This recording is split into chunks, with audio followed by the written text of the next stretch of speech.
Labadiena! Pasaulio akcijų biržose šią savaitę toliau jaučiamas didesnis pardavėjų aktyvumas. Europos indeksai demonstravo virš 2% siekusius smukimus.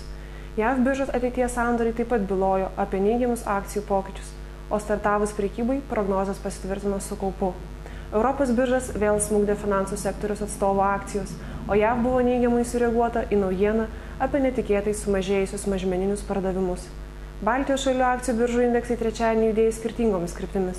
Estijoje ir Latvijoje akcijų kainos buvo linkusios kilti, tuo tarpu Lietuvos biržoje dominavo raudona spalva. Vilniaus vertybinių popierių biržos indeksas fiksavo 0,65% kritimą. Didžiausios apyvartos buvo sugeneruotos prekiaujant TLT apranga ir Panevėžio statybos tresto akcijomis, o bendra biržos apyvarta siekė 1 334 000 litų.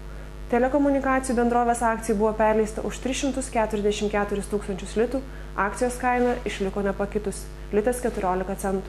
Aprangos akcijų kaina leidosi 8,46%. Žiniasklaidoje pasirodė pranešimai, kad visas likusias Panevėžio statybos tresto akcijas nori įsigyti Panevėžio keliai, kurie dabar valdo 49% įmonės akcijų. Investuotojai reagavo į šią naujieną, pakeldami Panevėžio statybos tresto akcijų kainą 6,33%. Liūdnos žinios pasiekė iš Klaipėdos jūrų krovinių kompanijos stovyklos. Į autoavariją pateko dalis įmonės vadovų, 3 direktoriai gydomi reanimacijos skyriuje, 1 traumatologijos. Talino vertybinių popierių biržos nuotaikos buvo geresnės, o MAIX Talinas indeksas pakilo 0,22%.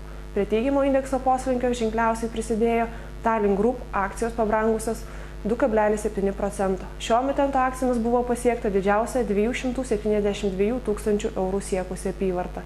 Prie brangiausių akcijų prisidėjo ir rūbų prekiautojo Baltika, kurios vertybinių popierių vertė pakilo 5,45%.